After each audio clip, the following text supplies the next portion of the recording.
Folks, Black Star Network is here. hold no punches. I'm real revolutionary right now. Black power. Support this man, Black media. He makes sure that our stories are told. Thank you for being the voice of Black America, Roland. Stay black. I love y'all. All momentum we have now, we have to keep this going. The video looks phenomenal. See, this difference between Black Star Network and Black-owned media and something like CNN. You can't be Black-owned media and be scared. It's time to be smart. Bring your eyeballs home. You dig?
Today is Tuesday, October 15, 2024. Coming up on Roland Martin Unfiltered, streaming live on the Black Star Network, a Michigan Republican Congressional candidate is accused of misleading voters after running an ad with the wrong election date in a black newspaper. We'll talk to one of the black lawmakers who filed a complaint. Record-setting numbers were cast on Georgia's first day of early voting as a judge ruled that county election boards must certify elections regardless of what these MAGAs think. Also, Fox News' Charles Payne took exception to Vice President Harris's plan for black men, and so he had a few words. Well, I got a few words for you, Charles Payne. In North Carolina, gubernatorial candidate Mark Robinson, also lieutenant governor, is suing CNN for $50 million for their report on his comments from an adult website. Also, the Justice Department agrees to an $8 million settlement from Fairway Independent Mortgage Corporation for its redlining in Birmingham, Alabama's black communities. Plus, Florida cop says a white man who may have pulled a gun on a black teen walking in a neighborhood did nothing wrong. We'll show you the video. Donald Trump speaks to Bloomberg and sounds like a complete imbecile when it comes to the economy. And why does a white MAGA Trump supporter have the audacity to try to heckle comedian Gary Owen? It didn't end well for that maggot. I got the video. It is time to bring the funk on Roland Martin Unfiltered on the Black Star Network. Let's go. He's got whatever the best, he's on it. Whatever it is, he's got the scoop, the fact, the find. And when it breaks, he's right on time and it's rolling. Best believe he's knowing. Putting it down from sports to news to politics. With entertainment just for kicks, he's rolling. It's on go, roll, roll, y'all. It's Roland Martin, rolling with Roland now. He's funky, he's fresh, he's real, the best, you know he's Roland Martin now.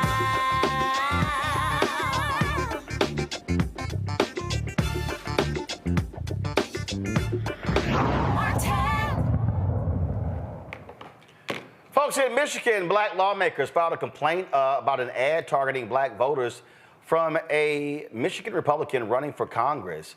It was printed with the wrong election date in a black newspaper. Tom Barrett's campaign placed a full-page ad advertising in the October 2nd edition of the Michigan Bulletin, a black-owned publication predominantly serving Lansing's black community. However, the ad told readers to vote on November 6th, the day after Election Day, November 5th. Barrett and Democrat Curtis Hurdle are vying for Michigan's 7th Congressional District. Democratic State Senators Sarah Anthony of Lansing and Erica Geis of Taylor say the ad violates state law. Senator Anthony joins us now from Lansing, Michigan. Glad to have you here. So, first of all, what was his explanation for this screwed up wrong ad? You know, first of all, thank you so much for having me on the show. And you know, the Michigan Legislative Black Caucus was disappointed and quite honestly furious when we heard about this ad that was advertised in our black community here in the mid-Michigan area. The Barrett campaign simply relegated it to a typo.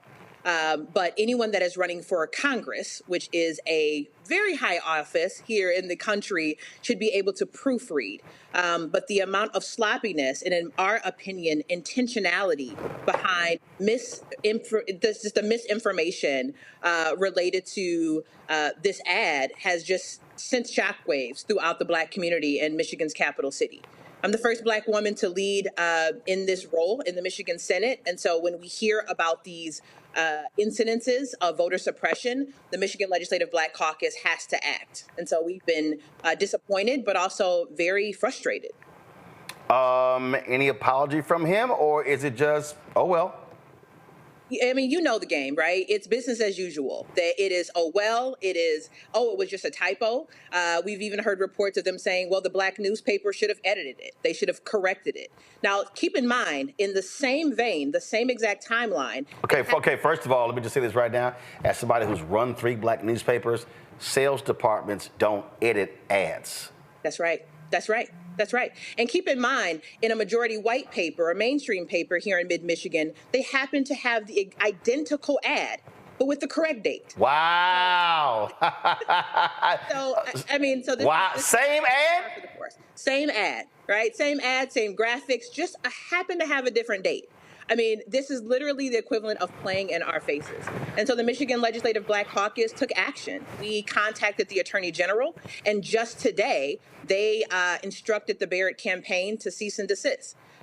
This is something that we have to be diligent. You know, we have seen time and time again bad actors try to misinform black communities. And this newspaper is distributed in our barbershops, our beauty salons, our churches. Anyone that has seen this ad now could be deceived and potentially misled. And it's just something that we can't take for granted weeks before this election. Well, here's a perfect example. 2 years ago, 2 white conservative operatives, go to my iPad.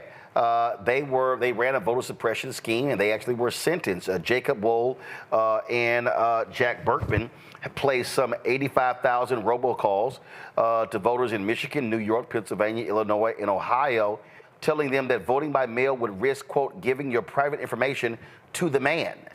The robocaller, who claimed to be within a non-existent group called the 1599 Project, falsely said that voters' information would go into a database accessible to police, debt collectors, and the CDC, which would use the information to impose vaccine mandates. Again, this is what we see. They always are happening that targets African Americans. Time and time again. You know, I'm a proud member of Alpha Kappa Alpha Sorority Incorporated, and the amount of efforts that we are putting forward in this community and across the state. Michigan is a purple state. We are very much a swing state, and the amount of information that we're trying to get amongst our community, this is a slap in the face to those efforts. But again, we see it each and every election cycle. This just happens to be the latest and most blatant attempt to misinform black voters. All right, then. Senator, we certainly appreciate it. Thanks a lot. Thank you. Thank you. Folks, let's talk about what happened in Michigan, where a judge has ruled that, sorry, Georgia, you MAGA folks, you can't just do whatever the hell you want to do.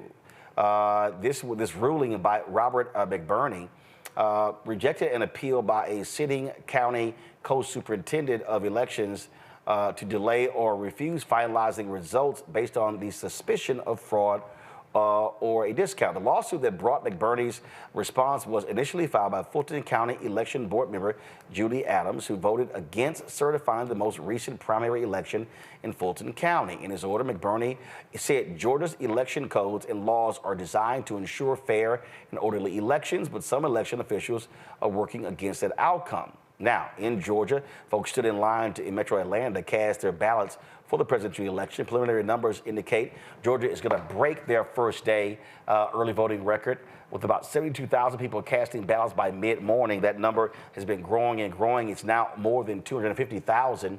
And so there's significant interest in the Peach State as a result of this election. But again, what you have are MAGA Republicans on the elections board who want to essentially try to steal this election if it doesn't go their way. My pal, Dr. Mustafa Santiago Ali, former senior advisor for environmental justice, the EPA, joins me from D.C. Randy Bryant, DEI disruptor, also from D.C. Gavin Reynolds, contributor to The Root, and former speechwriter to Vice President Kamala Harris, joining us, New Haven, Connecticut. Here's the reality, Mustafa. We see this is like clockwork. You're going to see Republicans do all they can to try to shave votes off because they know if there's a lower turnout, it helps them. If more people turn out, they will say we can't win. Right. They're very clear on what the numbers look like. And that's why, with the opening stories there around disinformation and misinformation, there's real intentionality in that space because they know that if they can just get a few percentages to change, then they stand a chance. But they know that if our folks know when to vote, one, they're registered, two, they're showing up to vote, that, it's going to go in the direction of the party that actually cares more about our community. So, it is a game. We got to understand that there's strategy behind it. Folks are not just making mistakes when someone says, well, we just put the wrong date. There's no legitimacy to those types of statements because, as the sister shared with us, and the other newspaper that catered to white folks, they had the right one. So we just got to understand the power that we have and the responsibility that we have also to make sure that we're going to trusted sources and then making sure that we're showing up to vote in large numbers. And that will take care of it right there. Randy, bottom line is this here. Republicans will try to cheat. And I mean, when you talk about how do you run the exact same ad with the right date in a white paper, with the wrong date in a black newspaper, yeah, that's called by design. By design, absolutely. And for a politician or anyone in that political world, election dates are like their birthdays. They are not going to forget the election date. They may forget their wedding anniversaries. They may forget their children's birthdays, but they are not going to forget November 5th. That is not a typo. That does not happen. So obviously it was purposeful because they're trying to confuse people and put misinformation out there. Another form of cheating that is not something that, this is not the first time they've done it. Gavin, and so I don't want to hear anything from any Republican who say, oh, this was an honest mistake, it happens. No. It's amazing how it happens over and over and over and over and over from the same party in different parts of the country. Definitely. Let's talk about Georgia, my home state. Just today, my mom sent me a video from where she proudly cast her ballot. And the line was very long, and we know which party takes the vote early. So I'm really excited about the enthusiasm that Vice President Harris and Governor Walz have generated among the voters of Georgia. The polls are extremely tight, but as we've all been saying, we know that when the Republicans, knowing that they're bound to lose, what do? They change the rules. They rig the rules. Let's talk about what Mayor Bottoms, who you had on the show a few weeks ago, had to say, Roland, in reminding us about what the Georgia Election Board was up to in passing a rule, by the way, which our Republican governor, Republican Secretary of State, and Republican Attorney General all said was illegal, to mandate that ballots be counted by hand. Why would they do that? To cast doubt in the voting process in Georgia. And this is the same party, of course, that claims to be about local control, about judicial restraint, about limited government. Yet the state board enacted this rule that sought to subvert what local election boards could do in terms of ensuring a fair and transparent voting process. So it's important that we see through these efforts, whether they're happening in Georgia, in Michigan, or wherever. And to Mustafa's point, that we do what we need to do, which is to go out there and to vote, because the Republicans are not going to stop these tactics. They've been doing them for decades and have intensified them since Joe Biden and Kamala Harris won Georgia. The rules that they've put into place have been just terrible. But we're going to do what we need to do. All right, then, folks, hold tight 1 second. When we come back, Vice President Kamala Harris releases her plan for rural America. And also, why is Fox Business host Charles Payne so upset with the Vice President's plan for black men? Wait till I show y'all what he said. You're watching Roland Martin Unfiltered right here on the Black Star Network. He told us who he was. Should abortion be punished?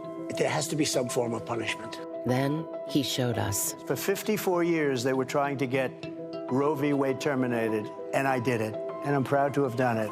Now Donald Trump wants to go further with plans to restrict birth control, ban abortion nationwide, even monitor women's pregnancies. We know who Donald Trump is. He'll take control. We'll pay the price. I'm Kamala Harris, and I approve this message. In 2016, Donald Trump said he would choose only the best people to work in his White House. Now those people have a warning for America. Trump is not fit to be president again. Here's his vice president. Anyone who puts themselves over the Constitution should never be president of the United States. It should come as no surprise that I will not be endorsing Donald Trump this year. His defense secretary. Do you think Trump can be trusted with the nation's secrets ever again? No. I mean, it's just irresponsible action that places our service members at risk, places our nation's security at risk. His national security advisor. Donald Trump will cause a lot of damage. The only thing he cares about is Donald Trump. And the nation's highest-ranking military officer. We don't take an oath to a king or a queen or to a tyrant or a dictator. And we don't take an oath to a wannabe dictator. Take it from the people who knew him best. Donald Trump is a danger to our troops and our democracy. We can't let him lead our country again. I'm Kamala Harris, and I approve this message. I get it. The cost of rent, groceries, and utilities is too high. So here's what we're going to do about it. We will lower housing costs by building more homes and crack down on landlords who are charging too much. We will lower your food and grocery bills by going after price gougers who are keeping the cost of everyday goods too high. I'm Kamala Harris, and I approve this message because you work hard for your paycheck. You should get to keep more of it. As president, I'll make that my top priority. Bob and I both voted for Donald Trump. I voted for him twice. I won't vote for him again. January 6th was a wake-up call for me. Donald Trump divides people. We've already seen what he has to bring. He didn't do anything to help us. Kamala Harris, she cares about the American people. I think she's got the wherewithal to make a difference. I've never voted for a Democrat. Yes, we're both lifelong Republicans. The choice is very simple. I'm voting for Kamala. I am voting for Kamala Harris. It's John Murray, the executive producer of the new Sherry Shepherd Talk Show. This is your boy, Earthquake. And you're tuned in to Roland Martin, Unfiltered.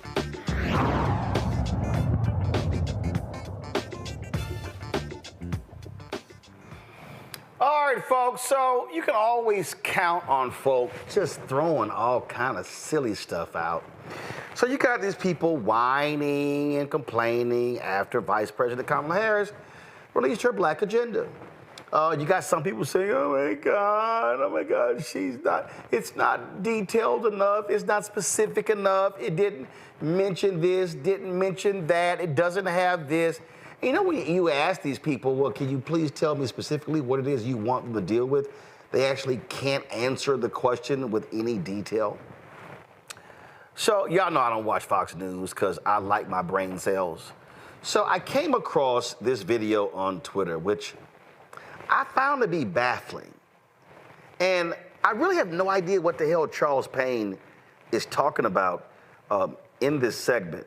So allow me to deconstruct. Press play. Black men have to get over the fact that you got a woman on the ticket. Right. And are you afraid to vote for her is basically what he did and challenged them. A damn shame. It's like, it's so insulting. Could you imagine a white man talking down to black people like that, particularly black men? That's our issue, women. It's not the fact that I don't have a job or my job is not existing or, you know, I'm in a world where, by the way, progressives are erasing me from movies, from billboards, from opportunities. The Democratic Party, particularly progressives in Hollywood, Madison Avenue, Washington, D.C., Wall Street, they have erased the black man. There's no opportunities for black men anywhere in their... Freeze.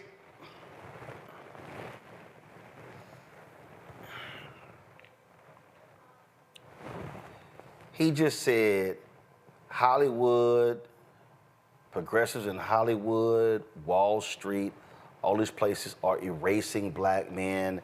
They don't have jobs.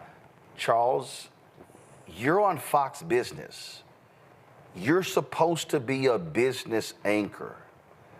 You do know that under Biden-Harris, the black unemployment rate was at its lowest since they started tracking black unemployment. You do know that. Black men are being erased in Hollywood. That's probably news to Sam Jackson and Morris Chestnut and Denzel Washington and John David Washington and on and on and on. Then he throws in Wall Street. So I'm curious, Charles, where are all of the conservatives who are saying, black men, I welcome you with open arms? Please, by all means, show me, especially on Wall Street, Charles. Oh, but you only say progressives, which means that if we had to start running some numbers, Charles, that means that we would be seeing a plethora of black men being embraced and hired by white conservatives. Because that's really the flip side of what you just said. Press play. And I think a lot of it centers around what they perceive as to be too much toxic masculinity. They hate black masculinity. They hate it. And they've gone to war with it, and black men have noticed it. And guess what? They're saying, we're not going to take it anymore. Give you an example. By the way, they're tired of being pimped. Brothers are tired of being pimped. Hold that. I find that to be real interesting, Charles, because didn't the network where you work at, Charles, do this? Is this your network, Charles? I mean, just correct me if I'm wrong, Charles. Fox News pays $10 million settlement to settle racial, gender-biased lawsuits. This is May 16th, 2018. The story is from NPR. It says that the parent company of Fox News has paid approximately $10 million in settlements with 18 former employees, according to two sources with knowledge of the deal. The cases arose from intense scrutiny of Fox's workplace culture after it was convulsed by a sexual harassment scandal. Please, by all means, Charles, was Fox News upset with the toxic masculinity of black people? So you want to explain that? See, I love how y'all, you just throwing out stuff. You got no facts, no backup, no research, no knowledge, no nothing, but you just, hey, let me just throw some stuff out. And you got Bill Hemmer, he don't know what the hell you talking about. And the woman sitting next to him, they ain't got no clue about black people. So they're not gonna push back because they figure, oh, the black man sitting here, he surely has to know. Press play. Kamala Harris is going to do something to legalize marijuana. As they were pushing for this, all these states, the legalization thing, every time they put black people in the commercials, front row, it's opportunities for minorities. This is an article from 2022. Payne, talking about Congressman Donald Payne at the time, outraged that New Jersey denied cannabis licenses to all black-owned businesses who applied. To every single one. None.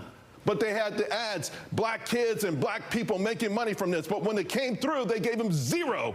They give them zero every single time. Freeze. So Charles brings up an article from New Jersey. First of all, let me remind you, Charles, that was the state of New Jersey. Donald Payne is a congressman. So you are trying to equate cannabis licenses with legalizing marijuana. That's two separate conversations. Okay, so while you are talking about that, and let me be real clear, Charles, because I'm so glad that you are so concerned about this story. There are many folks like yours truly who have reported on this, who have been advocating for this as well, and have also been demanding changes to these state laws because many of them have been hurting the very people who are helped. But I love it how, Charles, you think that's only in blue states. Again, Charles, by all means, can you show me how conservatives in red states are just so welcoming to black men? How they are laying out the black carpet for black men? Could you please show me how they are creating? Oh, I'm sorry.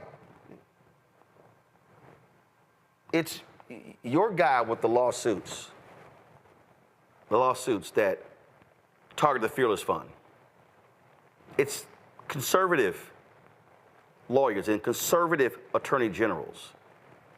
Remember after the affirmative action decision, the Supreme Court, that dealt with colleges and universities, Charles? What did Senator Tom Cotton do? Send letters to law firms telling them that their programs to increase black lawyers was unconstitutional. Charles, please, prove me wrong. Show me where you criticize Arkansas Senator Tom Cotton on your show. Charles, by all means, show me where you criticized these Republican attorneys generals who said that we're going after these programs. As a matter of fact, Charles, I'm gonna help you out. I would love to hear you, Charles Payne. And Charles, I've been on your show. You know me. I got your phone number. You got my phone number. Please, Charles, I would love for you to defend this program on your show. Los Angeles School District Black Student Achievement Program upended, targeted by conservative Virginia group. A federal civil rights complaint lodged by a conservative Virginia group has led LA Unified to end racial preferences in a program aimed at helping struggling black students. So right here, the Virginia-based group Parents Defending Education, whose mission is to oppose destructive practices in schools, including policies related to race, sexual orientation, and gender identity, had filed a complaint in July 2023 with the Federal Office for Civil Rights against BSAP. It alleged the program violated the Constitution and the Civil Rights Act of 1964 by providing extra education services based on a student's race. The Virginia group's trustees include Edward Bloom, who founded the organization behind the lawsuit leading to the 2023 Supreme Court ruling according to tax filings. Please, by all means, Charles, show me where you are critical of them. A program to help struggling black students. A program to help struggling black students succeed in school in order for them to be able to get jobs, build wealth, buy homes, help a family. But, Charles, please show me the evidence where you criticize their actions. Because see, here you are, oh my God, but black men don't have jobs and they're being shunned out and frozen out of commercials and movies and Wall Street and Hollywood and ad agencies. Okay, Charles, since you brought up ad agencies, please show me the evidence, Charles Payne,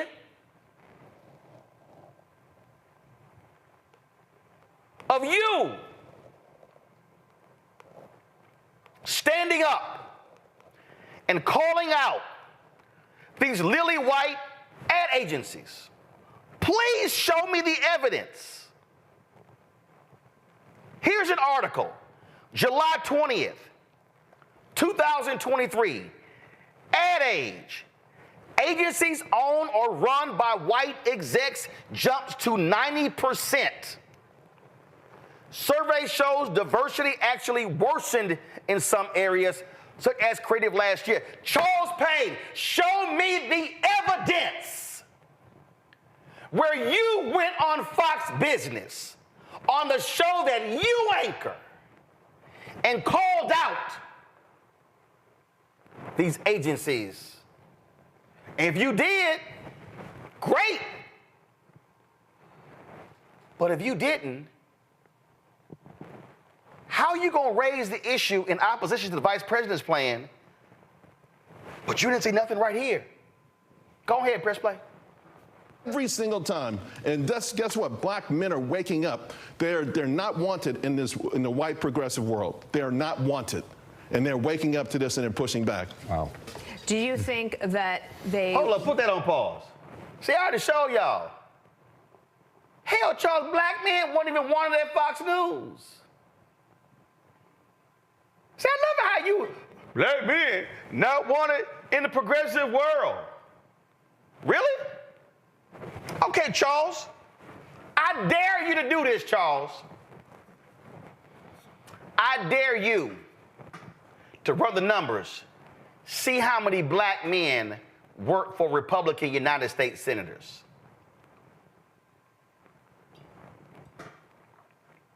I dare you to run the numbers to see how many black men are working for Republican members of the U.S. House.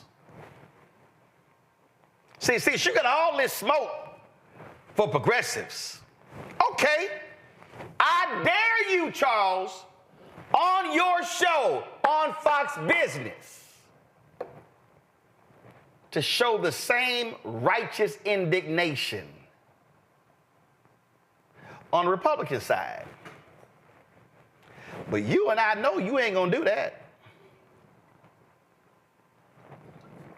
Because you and I know who cut your check. In fact, Charles, since you got all this smoke for progressive, how many black men at Fox News and Fox Business? In fact, let me pull his name up. In fact, didn't y'all used to have a black president at Fox Business? And didn't Suzanne Scott, the CEO of Fox News, fire him?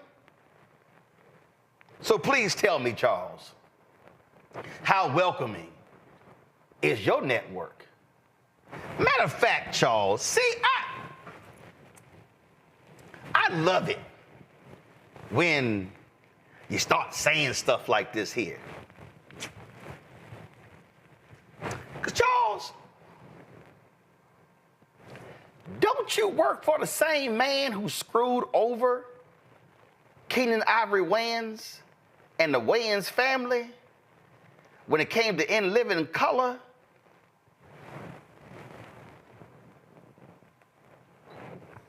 See, I remember there was a show called In Living Color that helped make Rupert Murdoch real rich.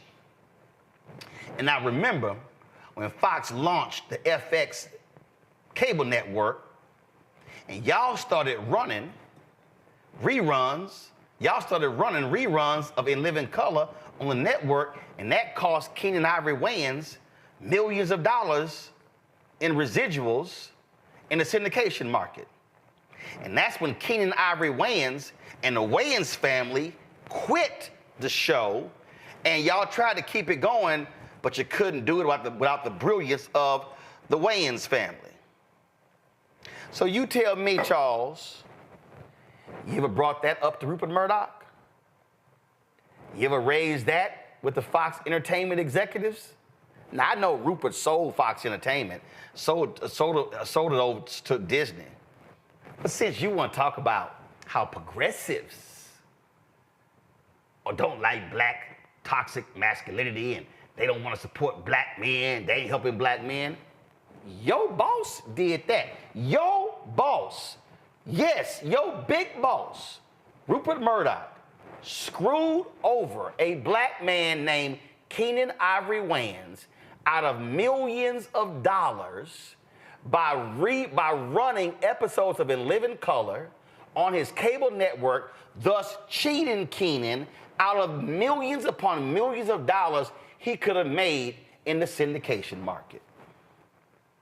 That's what your white conservative boss did to a black man. Y'all go ahead and press play. For those who are not inclined to vote for Kamala Harris, will they sit it out and not vote, or will they vote for President Trump? I think the majority will vote for President Trump. This is not a sort of, hey, protest, you're going to miss me kind of thing. This is like, okay, this is a guy, by the way, for all of the media attacks against Trump, he has reached out to black voters from day one. even when inside the Republican Party, all the experts, right? And we have a few of them who come through the building. It's a mistake, like that, like when they say don't campaign here, don't campaign there. All these experts, who, by the way, are not at the top of the ticket, told them not to reach out to black voters. This is from the very beginning. He goes to the Bronx. He goes to these different places. He's reached out to black voters in a way that no Republican candidate ever has. Despite the fact that they said, well, your return on investment will be nil. He still has gone out and done that, and people appreciate that. Yeah, one more thing for that New York Times poll. 47% of African-American voters, a plurality, said crime in big cities had gotten out of control. Sure. Well, no duh. Yeah. They care about it, too. Sure, of course, black people care about it. Listen, when I sit with my friends and we talk, yeah, they're all registered Democrats, and most of them are loathed, have never voted for a Republican. But when you listen to our conversations, you would think it was a room full of 10 Republicans. You know, I mean, it's time to say, hey, whether you talk out loud, because, you know, this whole cancel culture has been existing in our black community for a long time. Either you keep it real, but when you want to be yourself, it's not keeping it real, right? You keep it real or you're kicked out. People are saying, forget about it. I need to take care. Every one of these initiatives, by the way, Kamala Harris is talking about. Mentorship, apprenticeship, these are all buzzwords. These are all buzzwords. You know, I'm 23 years old. Now you want to give me an apprenticeship? You're not even talking about long-term solutions for my children. None of this is for long-term. Oh, health initiative, get the health initiative. Now they're going to help black people in health? They're going to expand screening, preventative screenings. That's not helping. That's not helping. That's the kind of thing when they tell black people, go out and improve your credit. For what? To be a better consumer? I mean, all of this stuff is ridiculous. This is all the stuff this is in their bag of tricks. But the bags of tricks, it's old, it's got cobwebs on it, and it's left black people wanting and hurting in this country. We should even hit K through 12 education. What you just heard there was a busload of bullshit. First of all, Charles, you know you lying. You know you lying by saying, oh my God, Trump has gone all of these places. He has been aggressive in recruiting up the black people. Charles, stop lying. I mean, bruh, I get dancing for a check, but damn, you got some Gregory Hines, Sammy Davis Jr. tap shoes on right now. Cause you just straight ass lying. You know you lying. Is black Republican? Let me ask you this, Charles. When Lord Trump took over the Republican Party, what happened to their black outreach program? I'll wait. If the black outreach person quit when Trump took over in 2017, I'll wait. Come on, bro, I got receipts. I got receipts. And then you let one sit with my friends and these things happen and Trump is going to the Bronx and he's going to play. Or what, his tennis shoes? Or what, his mug shot? Or what? He think black folks gonna buy that cheap ass $100,000 watch made in China? Charles, come on. And oh, look at this here. I mean, they're talking about screening. We don't need that.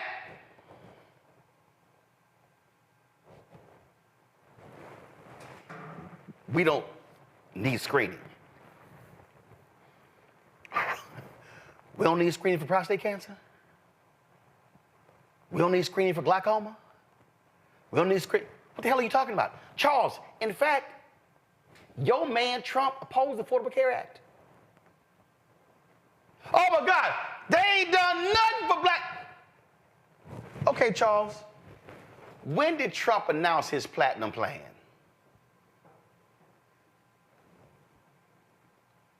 When did he announce it, Charles?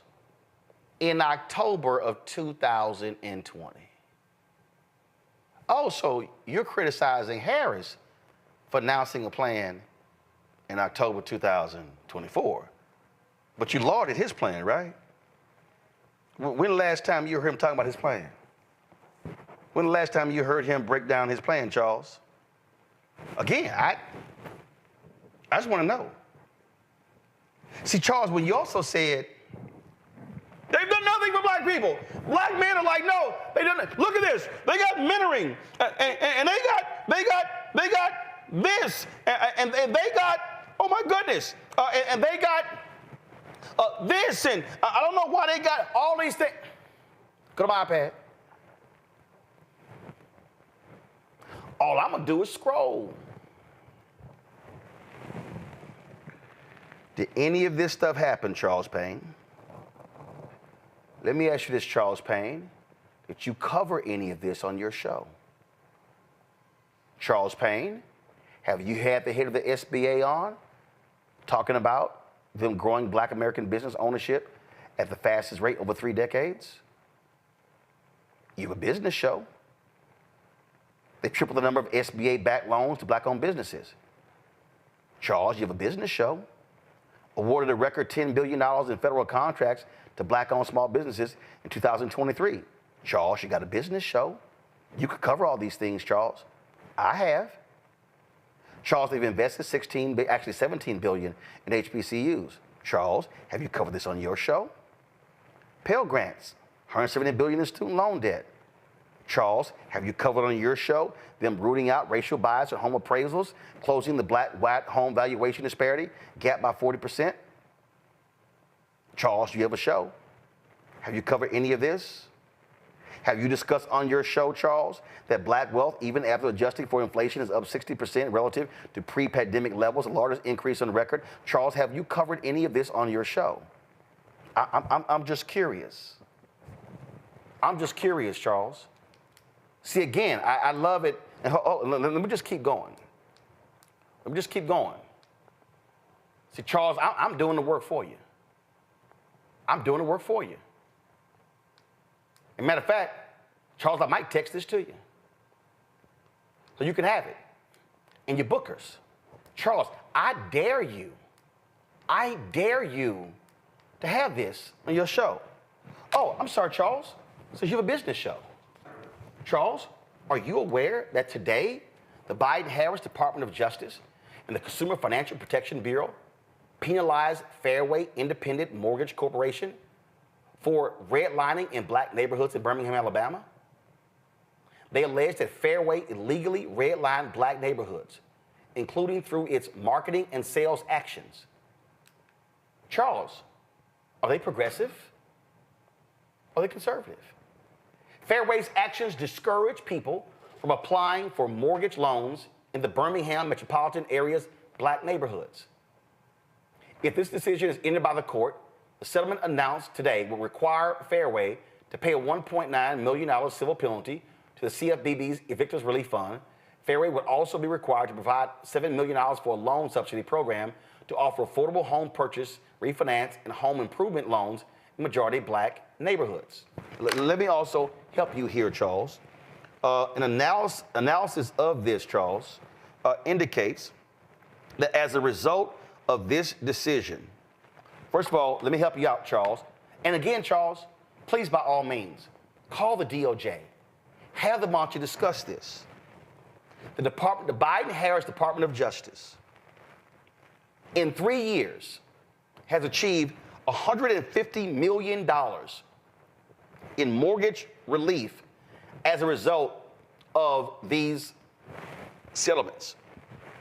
Every dollar generates $10 in activity, so this represents $1.5 billion. Charles, where you at? Charles, I dare you and Dana Perino and Bill Hemmer to discuss this on Fox Business, discuss this on Fox News. That happened under Biden-Harris. But see, it's amazing how y'all don't cover none of this. But you want to pontificate. Black men can't get a job. Black men not in Hollywood. Black men not in commercials. Black men not in ad agencies. And Charles, you don't cover any of these stories. And if you did, send me the video. I'll correct the record. But some tell me, you ain't never covered any of these stories. And truth be told, you never will. Mustafa, Randy, Gavin, see, this is the stuff I'm talking about. When these folk, Gavin, go on these shows and say all sorts of stuff, and they not expecting somebody's gonna clap back. Yeah, I'm not on Fox News. I'm not on Fox Business. But guess what? We damn sure gonna check the facts. Gavin? Yeah, I was keeping track of some of these lies he was telling. So, he said black men are going to vote for Trump. He said they're not going to stay home, they're going to vote for Trump. He lives a majority. Ain't no way in hell. First of all, the largest percentage of black men voting Republican was in 1972 at 23%. Charles, what the hell are you talking about? Majority of black men going to vote for Trump. Gavin, go ahead. Yeah, no, you're good. Yeah, so he said a majority of black men are going to vote for Trump. That's not going to happen. And in fact, right now, Trump has made zero gains with any black voters, men or women, since the last time around. He said that Trump has reached out to black voters since day one. I guess what he's talking about is when he took out a full-page ad to call for the death penalty for the now exonerated 5, when he alleged that Barack Obama was not a U.S. citizen and was born in Africa, when he told us that there were fine people on both sides at the Unite the Right rally in Charlottesville, when he told us that Haiti was a shithole country, when he told the Proud Boys to stand back and stand by, when he started selling his gold sneakers and flaunting his mugshot, and when his RNC, led by his daughter-in-law, decided to close every single minority outreach office that the GOP supposedly opened. So, yeah. Yeah. Thank you, Roland, for checking him, because Republicans be doing this. And J.D. Vance told us the other week in the debate, I didn't know y'all were fact-checking this. Randy, these are the same people who don't believe in systemic racism, who didn't do a damn thing. And Randy, under Trump, there was one police. And see, don't try to talk about crime, Charles, and Dana and Bill. One police patterns and practice investigation under Trump, 12 under Biden-Harris. Those are what we call facts, Randy. And also, Randy, we know damn well Charles ain't done no stories on how white these ad agencies are. And trust me, they all ain't progressive. Not at all. And he knows it. And so the shucking and jiving that he was doing, like you said, he was some Gregory Hines doing, although we shouldn't disrespect Gregory Hines that way, but the tapping that was going on. And what was interesting to me is that the white anchor kind of like told him what to say and then threw the ball in his court, and they just sat there and just were like, yes, black man, yes, you little slave boy, do what we want you to do and say what we need you to say. And he sat up there and performed. Even his suit looked as a performance. He looked like a clown to me. No, Charles, listen, Charles, I ain't gonna call him a slave boy. Charles wears suits like that. He wears pinstripe suits like that all the time. My whole deal is just don't lie. Just don't lie. Why I say that he was acting like he was enslaved was because of the fact that he was performing for his white audience and the white anchors, and it was doing to me what they asked him to do, to the point that he was lying. Got it. And so anytime you feel the need to perform, that means someone else is controlling you. You are not controlling your own thoughts. And because he knows that Trump has not been a friend to the black community, especially with black men, he recently just said that he was going to give police officers immunity, which he knows. And bring back stop and frisk. And bring back stop and frisk, which he knows will affect us the most. The Republican Party said that when he became a felon, that was the time that black men could most relate to him, as is to suggest that's all our black men are. So to say that the reverse was quite disgusting. And so it was a performance. And so when someone else is running you, there is a slave mentality. Mustafa, as the young folks say, he was doing too much. He was definitely doing too much, but he was also doing what he was told to do. It's sad when folks who come from our communities not only support race baiting, but actually allow it to come out of their mouths. It continues to impact our community in all kinds of ways, because for some folks who maybe have no idea about what Fox does, to see a black man sit there on that particular show and to share these untruths. Yes, they are lies. And also to have an understanding that, when Trump was in, he was focused on deconstructing critical programs for our communities, making sure that we couldn't garner additional wealth. There was no actions that they put in place to help us to do that. There were no actions to help us to have more affordable housing. There was no actions to address, whether it is Black maternal health or the sets of disproportionate impacts that happen in our communities in relationship to health care. So they didn't do anything there. There was a neutering of anybody who was willing to stand up and say something about the injustices that they were trying to move forward on. And you still saw the neutering once again. So, we know the game. We know what's up. We have to be smart enough to be able to look through this disinformation and chaos campaign that they have in place and do what's best for our community. Indeed. All right, folks. Again, Charles, I dare you to talk about any of these things on your show. Any of those financial issues that Biden-Harris has done. I dare you to discuss that DOJ settlement and any of them, the $150 million on your show. We'll be waiting and watching, and we'll see. I'll be right back.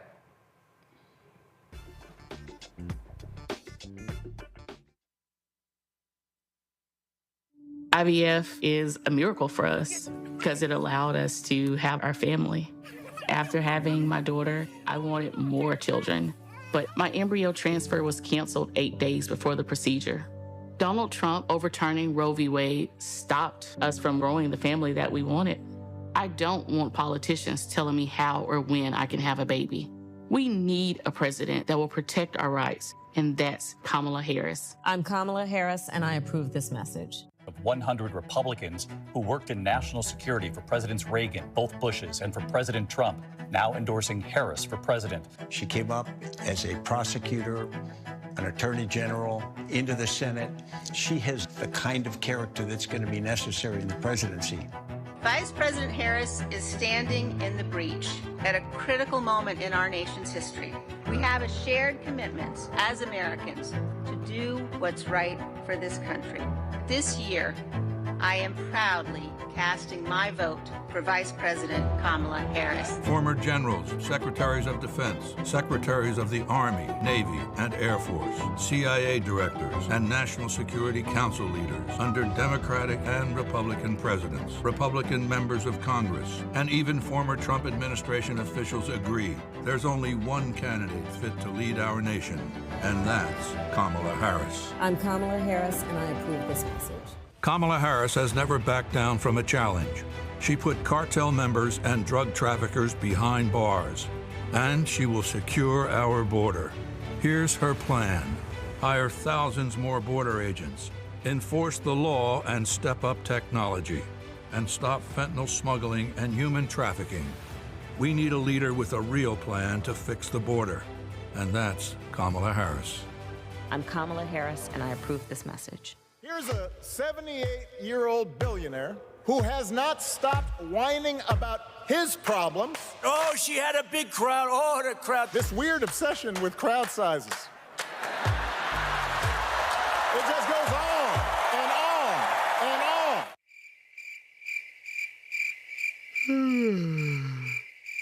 America's ready for a new chapter. We are ready for a President Kamala Harris. I'm Kamala Harris, and I approve this message. The overturning of Roe almost killed me. I had a blood clot in my uterus that caused my labor to have to be induced because of the overturn of Roe v. Wade. I wasn't able to get life-saving treatment sooner. I almost died.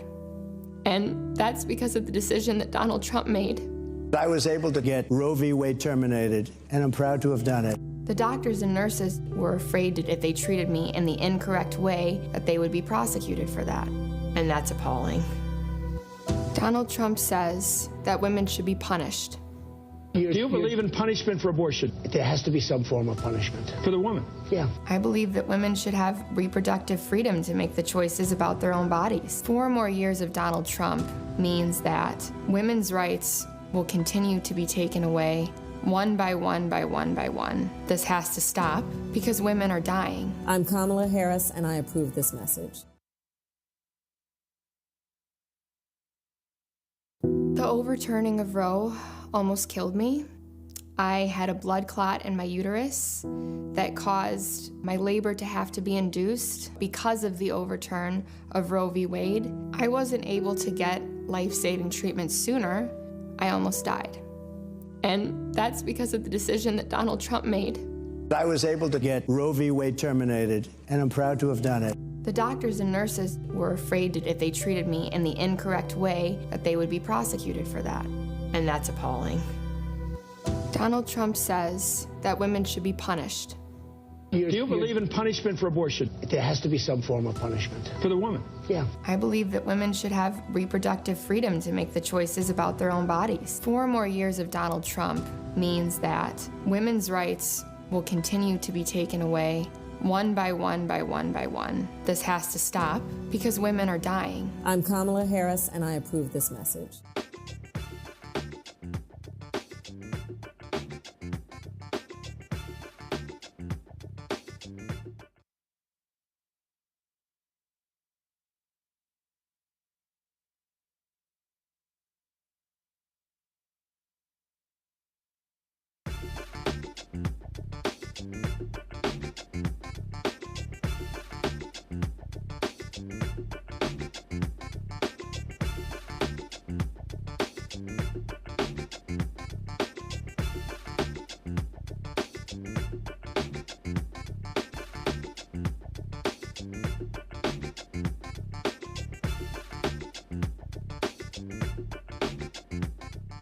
That I face is that they are trying to scare people away because they know they otherwise have nothing to run on. Ask Donald Trump what his plan is for Black America. Stand by. And this audio town hall comes as Vice President Kamala Harris realizes that she has an issue. Young Black men are slowly leaving the Democratic Party. It's a problem that's actually been brewing for several election cycles, but now it's finally coming to an head.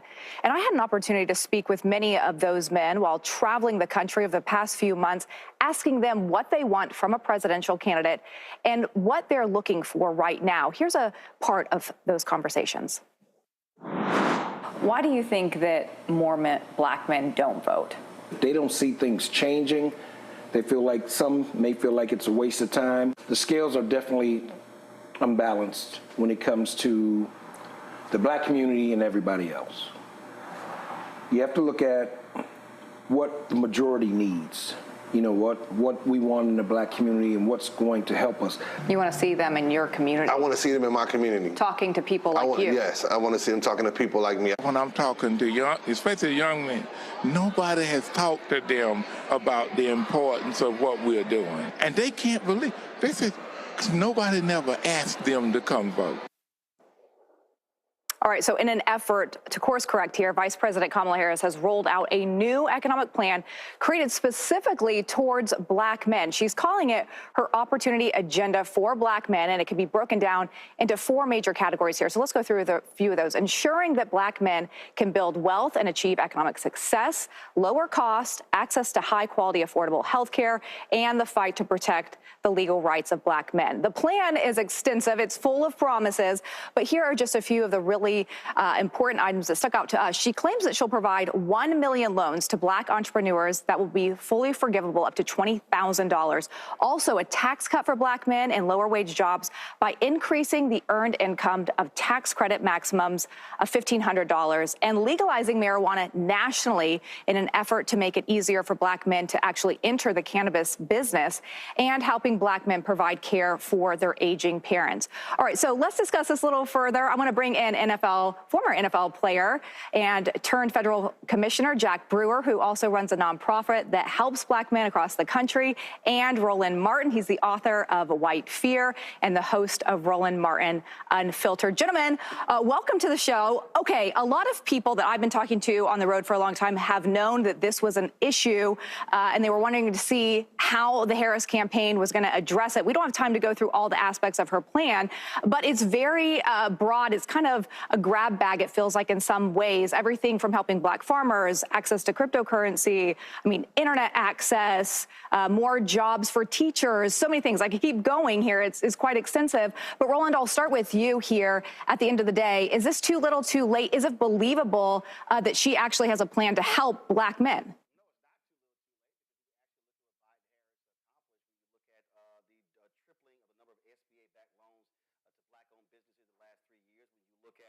Black American business ownership grew at the fastest rate in more than 3 decades, $17 billion to HBCUs. When you talk about $170 billion in student loan debt, those things actually happened.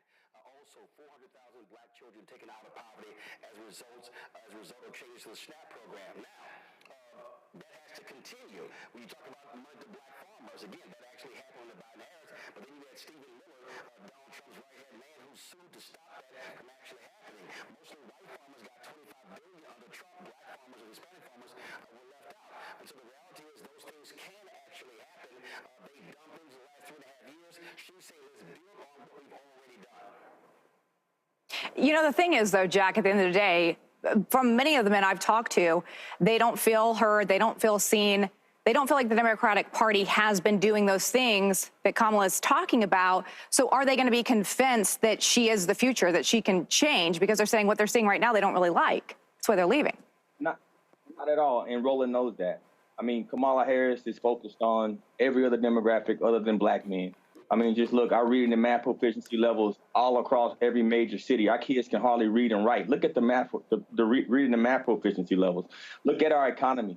They're prioritizing illegal immigrants over black people across the board. Come here in Florida, come in every other state, these sanctuary cities. If you're a black military veteran, illegal immigrants are getting a bigger check than you are every month. And black people see that. They know that we're not being prioritized. The Democratic Party, particularly Kamala Harris, is trying to be everything to everybody. And secondly, she's been in office almost 4 years now. Why hasn't she put any of these plans into effect already?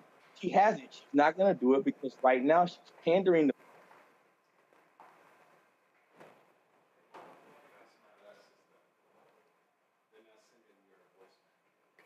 I only woke up to see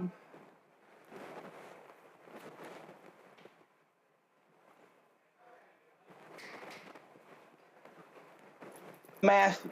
But if you're a legal immigrant and you commit a crime, they let you run the streets. We got 15,000 illegal immigrant murderers. We have another 13,500 rapists that are illegal immigrants running our streets. If they were black men, they would be locked up. Roland knows it, and the entire black community knows it. And that's the reason why not win on November 26th.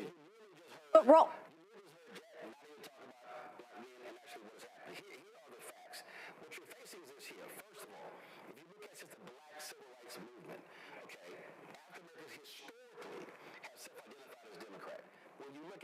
younger, they don't. Now, when it comes to voting, how do they particularly vote? Same conversation was had when Stacey Abrams ran for governor of Georgia. All of these stories, oh my God, black men, voted for Brian Kemp.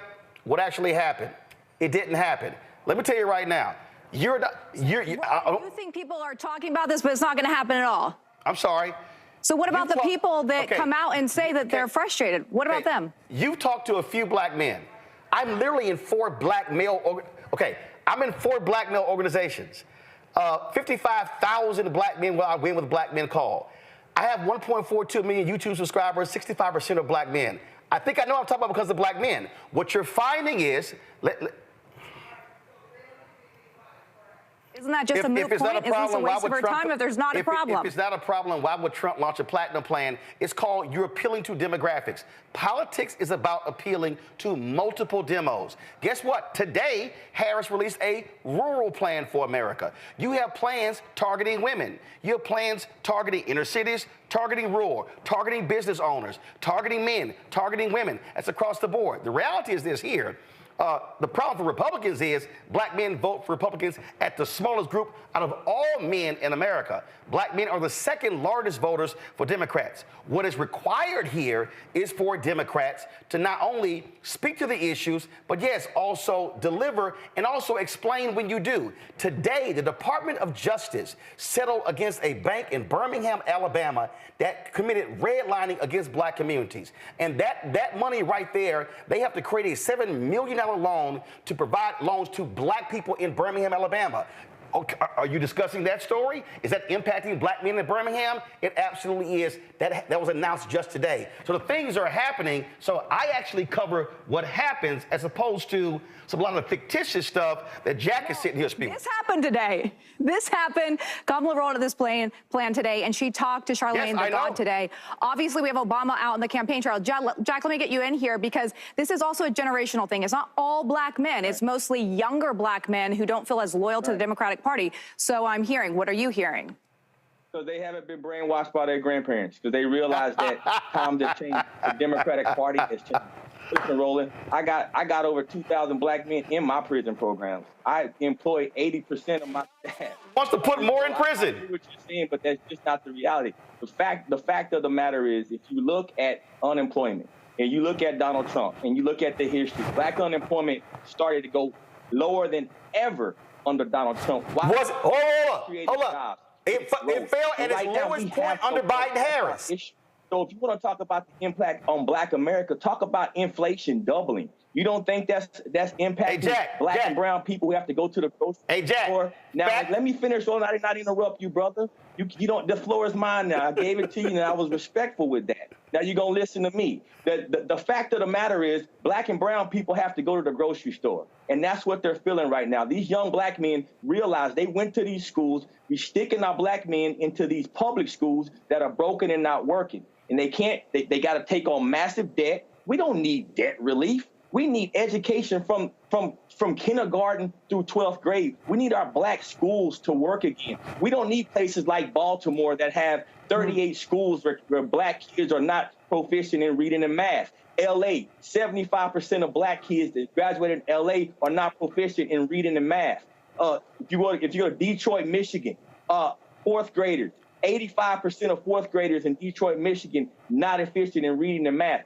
People understand that, particularly young people, because they're having to deal with the realities of this economy where they can't pursue the American dream that my dad and my granddad could pursue. You can't continue to talk about the victimhood. We're not a victim. We're in the greatest nation on earth. If you go to Africa, you go to the Caribbean, you go to other countries that are full of black folks, they're trying to get here. Why? Because we have the American dream. Here's what knows a fact, Jack. Under Kamala Harris and Joe Biden. Here's what knows a fact. Half of the things that you talked about, I'm almost done. Already done. It's a basic fact check. Crazy enough to believe that all of a sudden she's just going to switch up and become this newly engaged candidate. She is not engaged in black America. Keep filibustering. It's a basic fact check. Black unemployment back to its lowest under Biden-Harris. That's an actual fact. Two, you just talked about all these black-owned businesses, the fastest growth in 3 decades. Also, Donald Trump wants to bring back stop and frisk, and he wants to give his cops 100% police immunity. Under Donald Trump, police...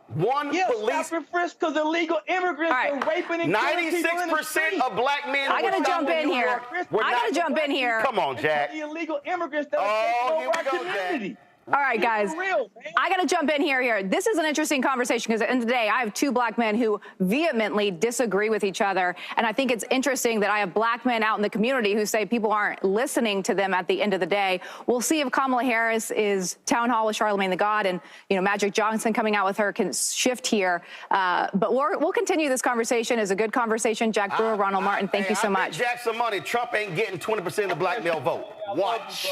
Watch. All right. We'll leave it there. We are watching. All right. Thanks, guys. All right, y'all. Bring me back on my show. Okay, I don't know what happened there, if y'all could hear the show or not for the first part there. So that was Jack Brewer. He a former football player. He a conservative. He run his mouth.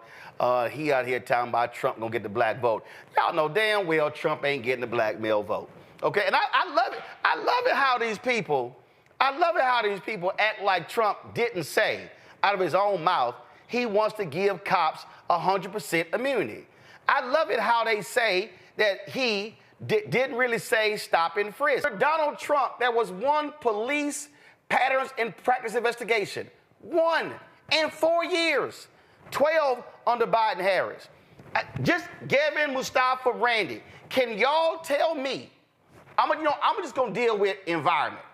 Mustafa, for the audience, tell me the difference between the Trump EPA, when it came to environmental racism, and Biden-Harris. Oh, damn, I'm sorry. Trump-Pence didn't even believe environmental racism existed.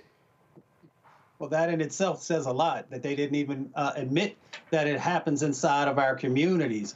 They knew that we had, hundreds of thousands of people who are dying prematurely from air pollution, but yet they continued to want to allow the fossil fuel industry to pump inside of our communities. And then, of course, we see what happens after that. The stuff that goes into the atmosphere then causes these severe storms, these hurricanes, and a number of other things. And again, we get hit first and worse than ours.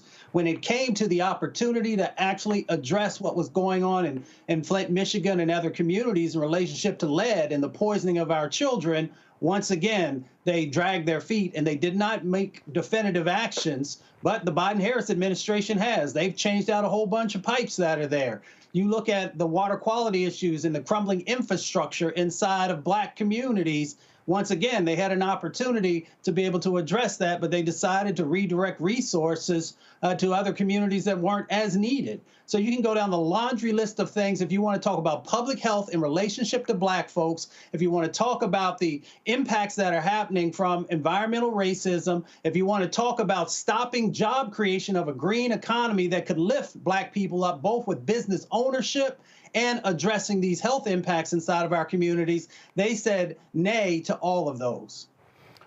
Randy, we already know who can't stand DEI. We know who's against affirmative action. We know who's not in support of any programs to actually lift African Americans up. So when Jack Brewer talks all this stuff, we need this, we need that, ain't like Trump and Republicans are trying to do any of that. They are trying to get rid of any program that mentions race. They want to get rid of any program that actually is helping African Americans move ahead. When it comes to diversity, equity, and inclusion, they haven't actually been quiet on it. They have aggressively worked against it.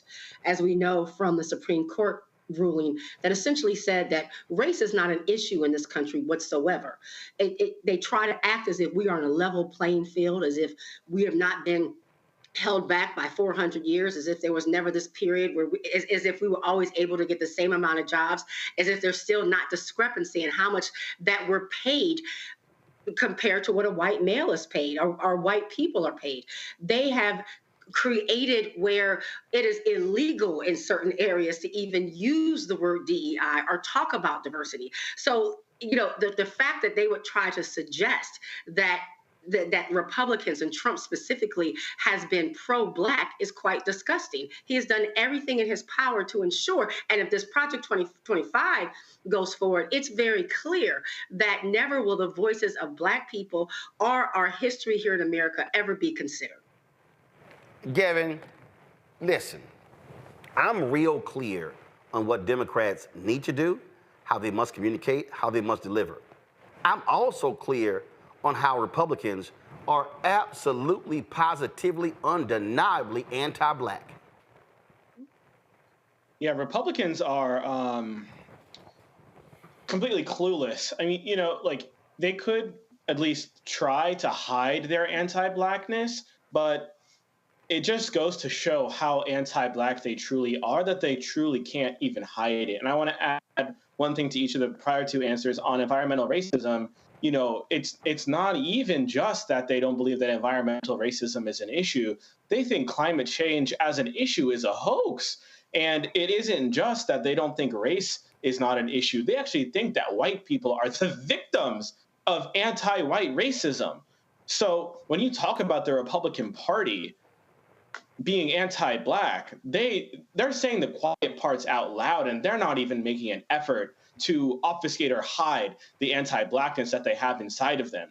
Roland, you keep stomping your foot on this, but Donald Trump, through his Project 2025 agenda, wants to bring back stop and frisk. He wants to give police officers immunity for any wrongdoings that they commit while they're on the job. They want to strip away health care for Black Americans, millions of Black Americans who have access to healthcare because of the Affordable Care Act and the work that the Biden-Harris administration has done to expand and build upon it. They want to put in place a nationwide abortion ban, or at the very least support the restrictions and bans that already exist, which is going to only worsen the maternal mortality health crisis, which is rich hypocrisy for the party that claims to be pro-life. So for all of those Black voters out there who are on the fence, who are wondering who to vote for, and I don't think there are that many out there, Roland, you're right. We can have a conversation about what the Democratic Party needs to do to get with the times and recognize that young Black men don't see the Democratic Party the same way they did back in the 60s after the Civil Rights Movement.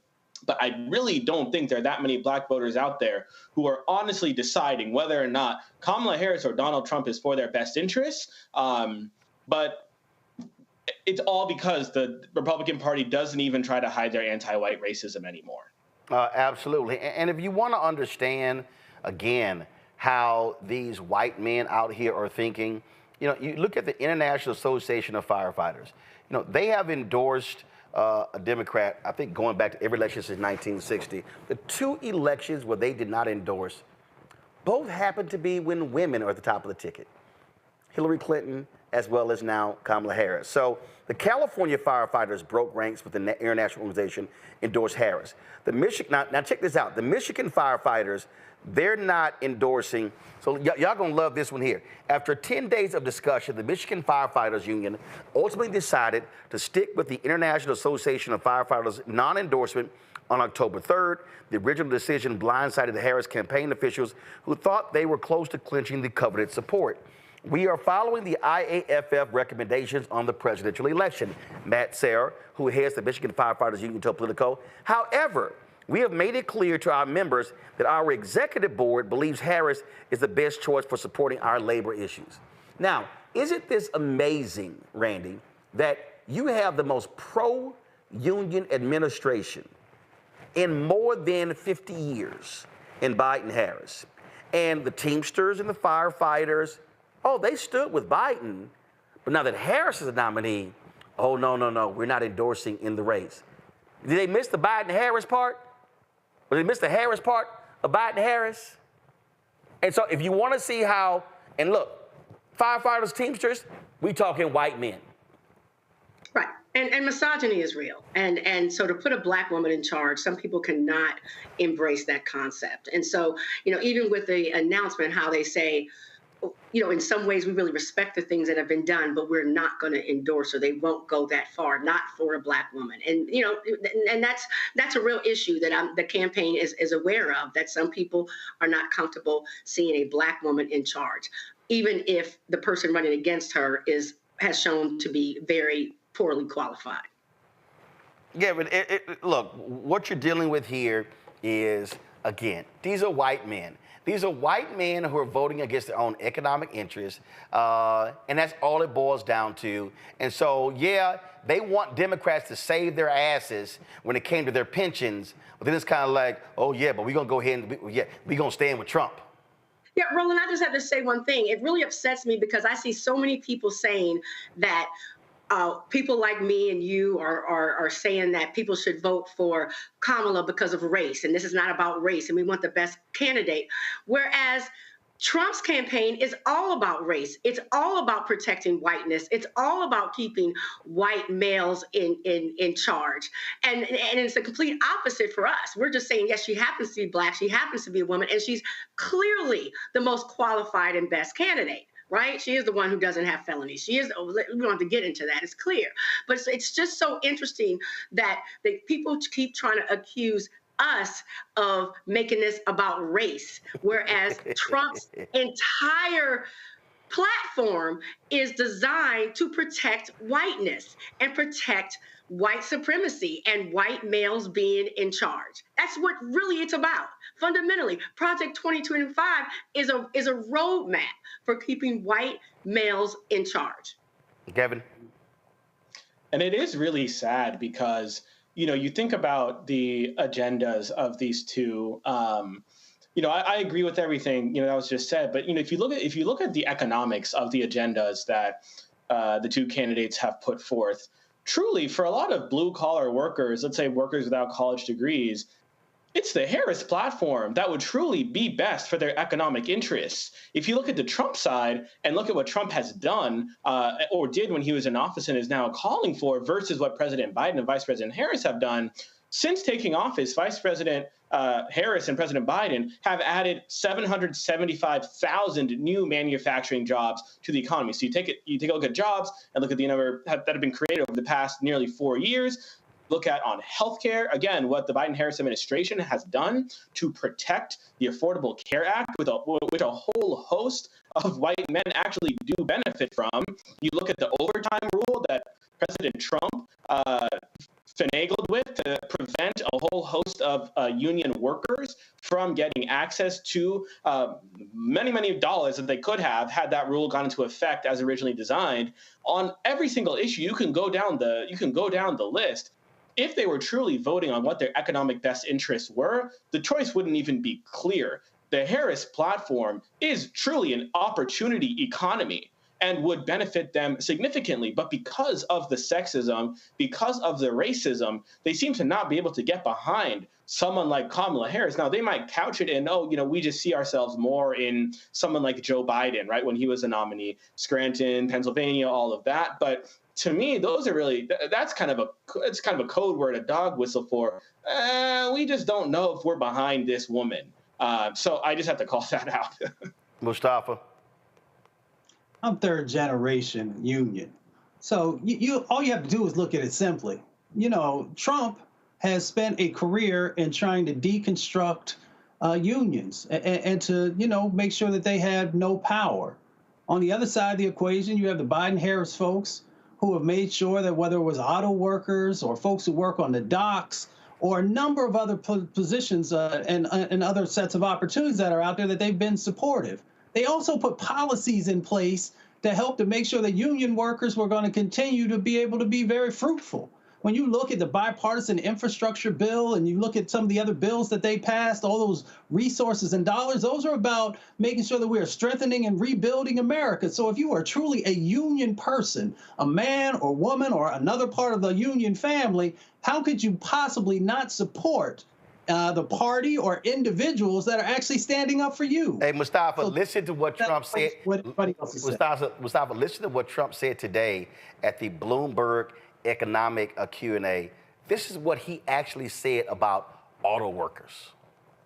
United States, and they have a little bit, but you know what they really are? Assembly, like in South Carolina.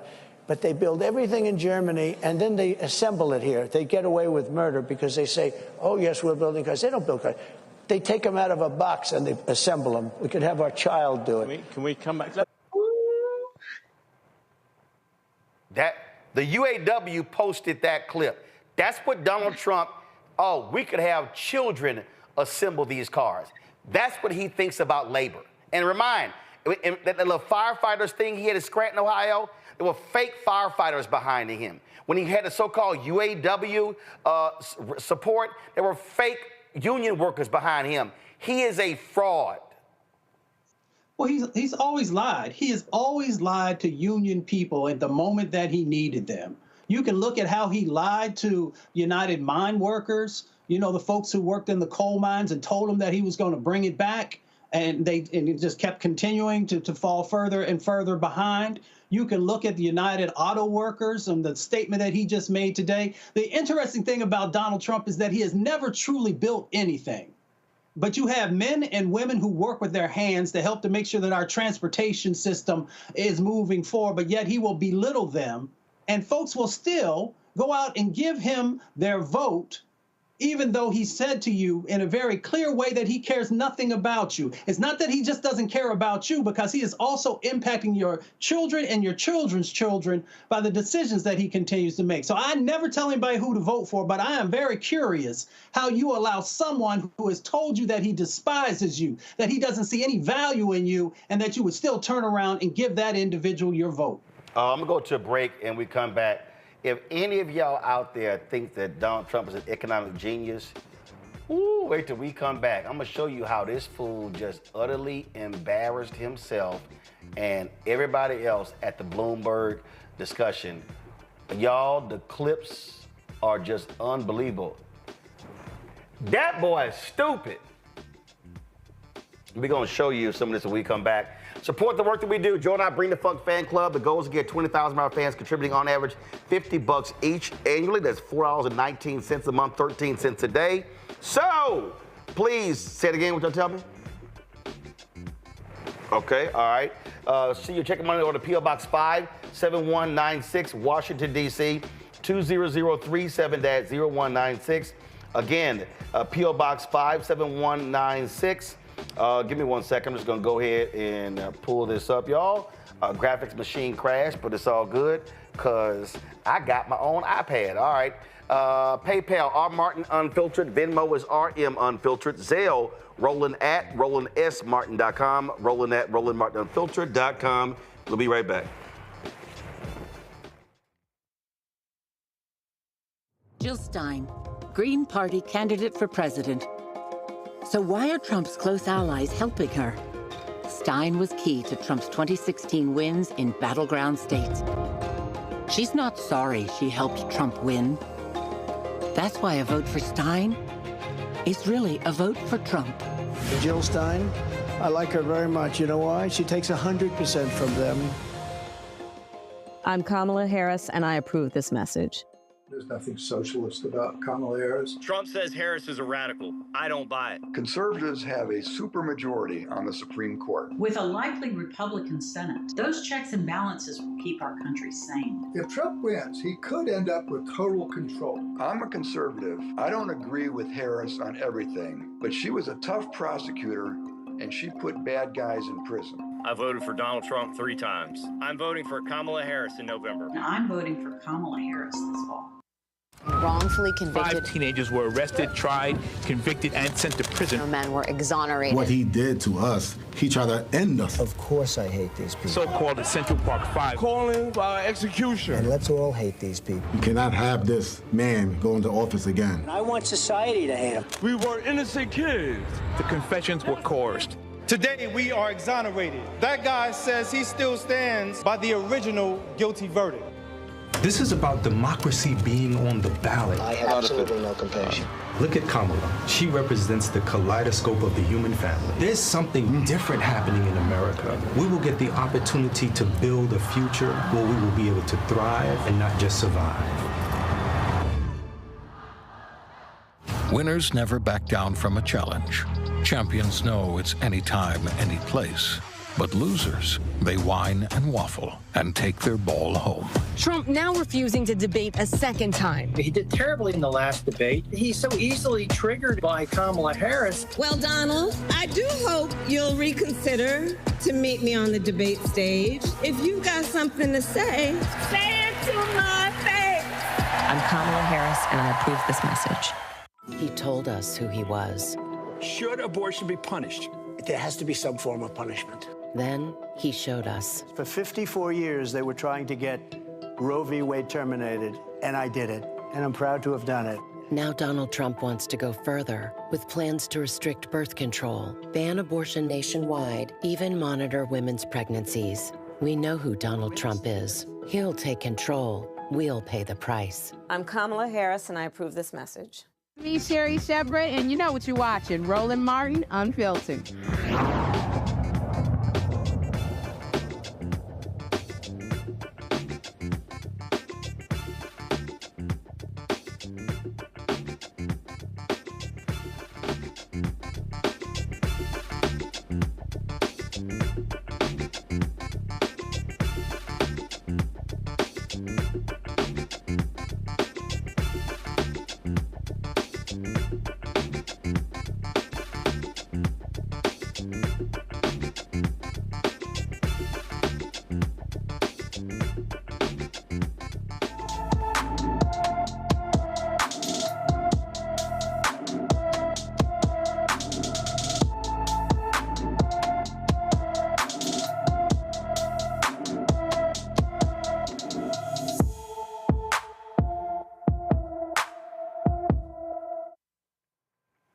Brandon George has been missing from his Wilmington, Delaware home since September 9th.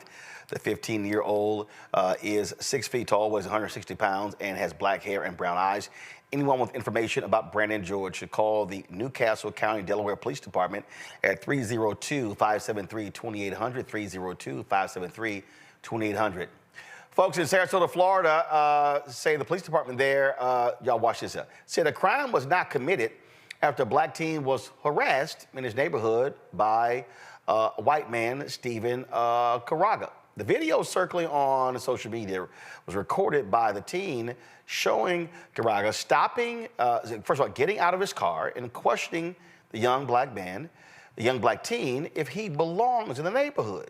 It looked like he retrieved a weapon at one point, but another man stopped him. Watch this. What's going on, buddy? Nigga done brought a team out here.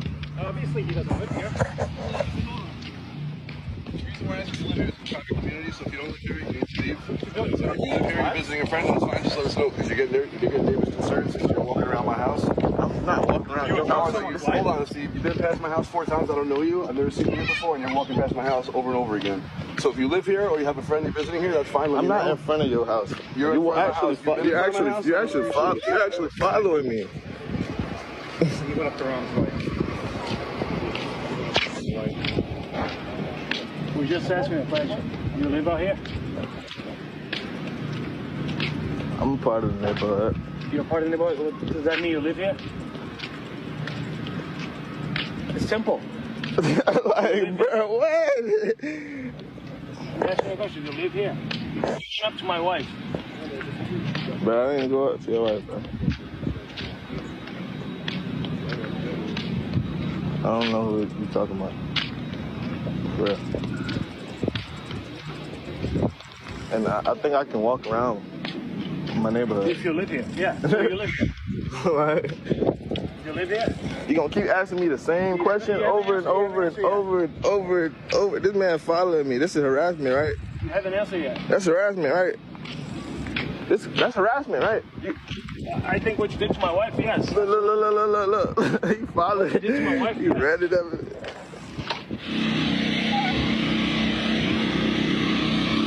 The fuck is y'all following? Why? Man, you don't tell me what the fuck I should not and should be. You better watch yourself. The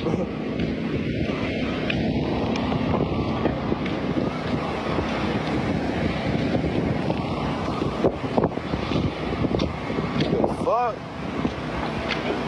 I don't even want to, like, I can't even be comfortable because look at this shit. Then y'all coming up the blockway for people. They trying to walk and shit with their kids. These people out here following me and shit. This ain't weird. Look at the neighborhood creepers. The neighborhood creepers. Damn. What the fuck? Buddy, look at Buddy. He's still creeping. Steve. No, Steve. What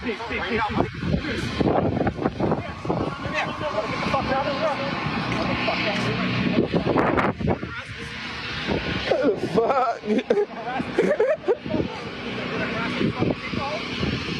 Hey, that's some weary shit, my boy. Damn.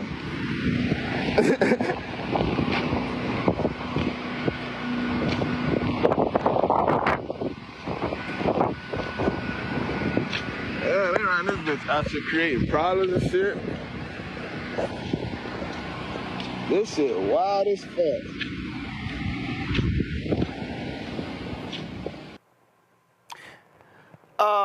Gavin, do you know how many times white folks have walked in my neighborhood and I don't pay their ass no mind? I don't even pay attention. This is what we're talking about. This is absolutely walking while black. We've come up with another verb that we can add to the list of things that black men have gotten harassed or in some cases killed for doing. Driving, sleeping, listening to music, having a mental health crisis, and now walking.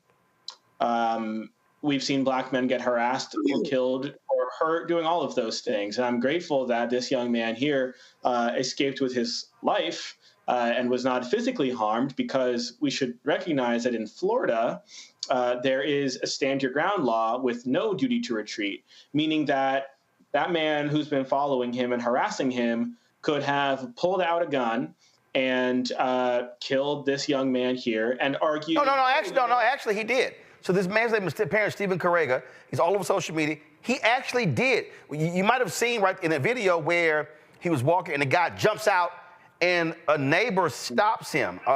He literally stops him. In fact, someone enhanced the video. Give me a second. So, yeah, he was going to shoot. He was going. So let's see here. Let me pull it back. So watch this. See right here. Come on. Come on, guys. You see this?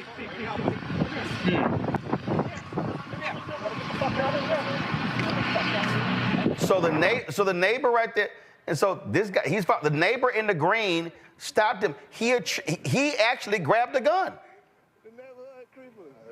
Obviously, he doesn't live here. And you hear them saying, obviously he doesn't live here. This is our reality, Mustafa. You can't even be black and take a walk. This is South Africa. This is Elon Musk apartheid. Show your papers. Prove to us that you live here, because this is our neighborhood and we don't know you. Listen, man, hey, it's 8 houses on my block. I don't know who the hell in 7 of them. And I don't even care. I had a neighbor, Mustafa, stop by, said, welcome to the neighborhood. I ain't even want to talk to him. I mean, I feel you. I mean, and I know we jest, but this is also deadly serious, right? This is the same way that Trayvon Martin on February 26, 2012, there in Sanford, Florida, lost his life by someone thinking that they had the privilege to be able to stop him from being able to move throughout his community, his family's community. But because they made the assumption that there is no way that you could afford to live in this community or that you have the right to be in this community, then they think that they can regulate it. It's the same way that our dear brother Ahmaud Arbery also, while he was jogging through a community and people made the assumption that he had no right to be there and decided to take action against him and take his life. That's why this is deadly serious. Is because when these situations move forward in relationship to us, we are never given the benefit of the doubt. They move straight to very forceful or life-taking sets of action. So that's why we have to make sure that we understand the seriousness of these situations, the seriousness when we got 400 million guns in this country and someone can just walk to their car and pull it out because they decide that you don't belong in a space. And that's why you got to have a Department of Justice that when they see these types of things, when you have the folks who are there in the legal system who are not doing the right thing, how is that not harassment? If you've been to the first year of law school, you don't even have to go to your first year of law school to understand what the definition of harassment is. But yet didn't want to have any charges or didn't want to have to pull these people in. We've got to realize that these things, yeah, they can be humorous when we understand the totality of certain things that we've been through, but there is also a deadly seriousness for black men and black women when it comes to people making decisions about where we should and shouldn't be, and if they have the right to take our lives, because there are laws on the books that say stand your ground. But the only time stand your ground ever really comes into play is when black and brown people are the ones that are on the end of that bullet. Randy, these people are truly insane. These people actually think they can do what the hell they want, when they want, and you walk past my house 4 times. Well, hell, if I'm out walking, and if I'm walking a mile or 2 or 3 miles, it's a good bet I'm gonna have to pass your house multiple times. Well, they think that America is theirs. And as Black Americans, we are always... And it seems like you gotta comply. Your ass ain't even a cop. Well, if it's yours, right? You feel as if anyone who is a stranger or that you don't trust, you can, make us or try to make us justify our existence. That is the exhausting part. This is supposed to be our home. We helped build this country. And yet we are oftentimes under the pressure to justify our mere existence, for merely existing. And I really, when I lived in a neighborhood that was in California, in Marin County, that was very, very white. We had a neighborhood app. You know, a lot of people are on this app, and they would say, I saw someone strange walking around the neighborhood. They would send out the alerts. And of course, it was always a person of color that they were referencing. My sons were 2 basketball players. I put pictures. I felt compelled because I was so fearful for my children after seeing, tragedies like Trayvon Martin. I posted pictures of my children on the site and said, these are my sons. We live in this neighborhood. They are supposed to be here, because I was so frightened by the neighborhood chatter that I would see all the time, anyone that they deemed suspicious being in the neighborhood. So when you're in a country that a certain group of people think is theirs, and that they have the right to question anybody else, it is scary. And so when I watched this young man, and he's laughing, but to me it seemed like a nervous laughter. And this is a place like not only America's his home, this neighborhood is now his home. He must live against these sick people who are willing to hunt them down, that these grown men, you saw there were grown men surrounding him, surrounding this young man for a long period of time, and he has this nervous laughter going on, but how terrifying that must have been for him, and he will never forget that. And then for people to say, why is there a distrust against the police officers who did not protect this young man after someone goes to get, that man left and came back with a gun. But he's not protected. And if he didn't laugh, they'd say he was menacing. Yep. Right. Yep. All right, folks. So today, oh my God. Oh, Lord have mercy. Bloomberg had y'all an economic conversation with one of the dumbest damn people you ever seen in your life. Hey, if any of y'all out there keep saying Donald Trump is an economic genius, you stupid. You are stupid. I'm gonna play y'all some different clip. We're gonna play the clip comment. So I'm just warning you, Mustafa, Randy, and Gab.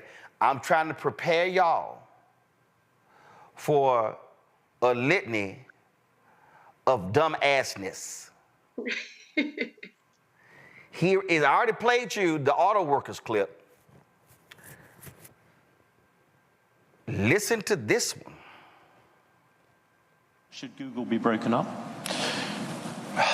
I just haven't gotten over something the Justice Department did yesterday, where Virginia cleaned up its voter rolls and got rid of thousands and thousands of bad votes, and the Justice Department sued them that they should be allowed to put those bad votes and illegal votes back in and let the people vote. So I haven't gotten over that. A lot of people have seen that. They can't even believe it. The question is about Google, President Trump.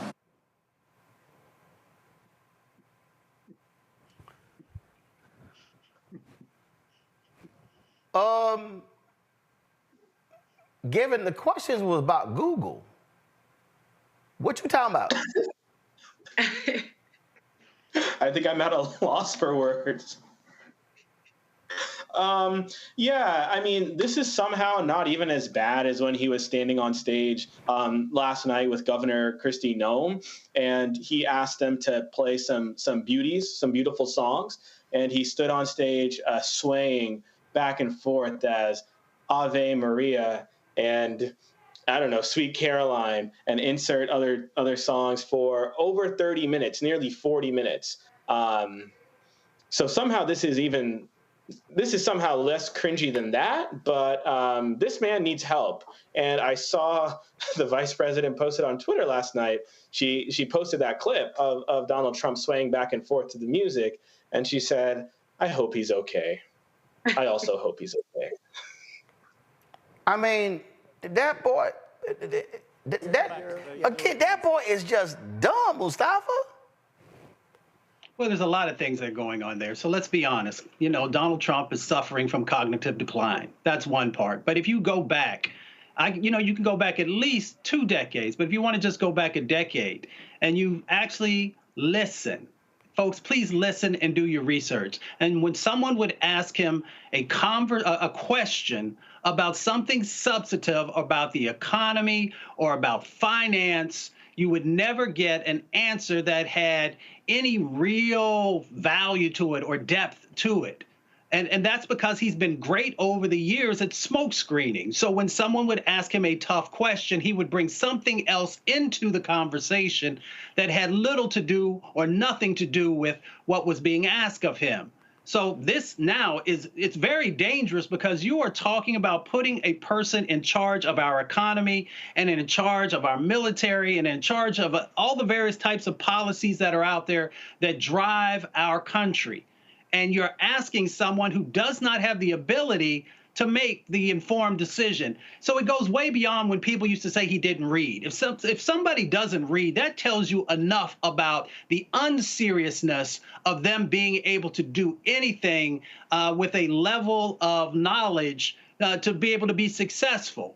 So now you've got the cognitive decline, you've got somebody who has never traditionally been a reader, and you have somebody who doesn't have enough information. Let me play this clip here because he is so mad that in his mind, he actually thinks that his tariffs idea can be applied to anything and everything. And then he decided to take shots at the Wall Street Journal and Bloomberg. Here's more stupidity from Chicago. You said, President Trump, at the moment there is a thing called the Trump trade in the markets. Do you know what that is? The Trump trade is very simple. People are betting that your policies are going to drive up debt, they're going to drive up inflation, so they're going to drive up interest rates. Are the investors wrong? Yeah, I had 4 years no inflation. I had 4 years no inflation. But that was when you had much. I had 4 years. It's better than that. And Biden, who has no idea where the hell he is, okay?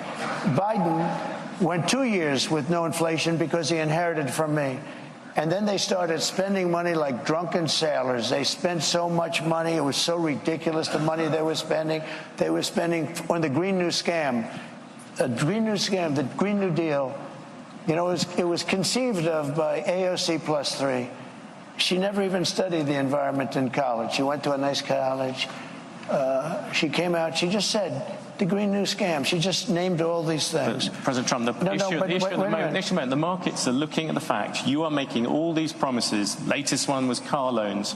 You're flooding the thing with giving giveaways. But we're going to grow. I was actually quite kind to you. I used 7 trillion. The upper estimate is 15 trillion. People like the Wall Street Journal, who's hardly a communist organization, yeah, but you don't know. They have criticized you on this as well. You are running up enormous debts. What does the Wall Street Journal know? I'm meeting with them tomorrow. What does the Wall Street Journal know? They've been wrong about everything. So have you, by the way.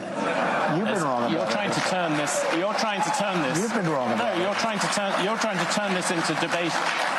There are business people. But you're wrong. You've been wrong. You've been wrong all your life on this stuff. You've been wrong. Let me tell you about currency. You're going. So, Randy, he's like, oh, you're wrong. You actually did add significant to the debt, and economists are clear. No, you're a liar. And then again, I don't think the person who's filed bankruptcy 6 times is an economic expert.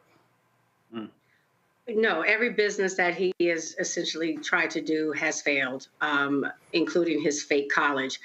What Trump does, I mean, it's the same pattern every time, is that he attacks. So he just has to find someone to attack, and that riles his constituents up. That, you know, he's like, you're wrong, and the Wall Street's wrong, and everybody's wrong. The court system's wrong. Everybody's against him, and you just have to trust what he says. And all he does is throw out concepts, which is exactly what the interviewer pointed out, was like, you keep throwing out all these concepts, trying to entice people to vote for you, but in no way does it make any sort of economic sense. But he can't talk about that because he's not knowledgeable about it. So he just attacks and says the same thing, and he is best when he is attacking someone. He's not going to ever say anything significant about Harris. He'll just say something broad, like call her retarded. He's not going to talk about specific policies because he doesn't understand them. He's not intelligent enough to speak intelligently about economic issues. He just attacks. Okay. prepare yourselves for this Rhodes Scholar. He was going to tax American companies doing business in France, a very substantial tax. And I told my people, I didn't even like the companies, but I'm representing American companies. And so I said, call Macron and call his people and say, we're not going to stand for that. And I got Mnuchin and, a lot of guys, smart guys, if I can finish. Yeah. I'll go longer if you want. No, I was going to ask you about the Federal Reserve. You got to be able to finish a thought because it's very important. This is big stuff we're talking about. You can't go that quickly. You've gone from the dollar to Macron. So let me Macron. just tell you. So I said, no, I'm just telling you basic, it's called the weave. It's all these different things happening. Yeah. So let me just say, so I said to Mnuchin, call him up and say, no way. He did. So the right, Randy, was criticizing Vice President Harris in my interview when she talked about a constellation and how you connect the stars, how you connect the dots, talking about Trump's racism. They were like, oh, Kamala Harris gave a weird answer about astrology. What the hell is the global weave? Right, that's what I was laughing about. He's like, it's a weave. Global weave. You got to keep up with it. I don't even really know what to say. I have a hard time finding any substance in his words to even give a critique of them because he says nothing. He just kind of meanders throughout the conversation on touch points. He attacks people. He says, give himself a compliment. And that's all he does.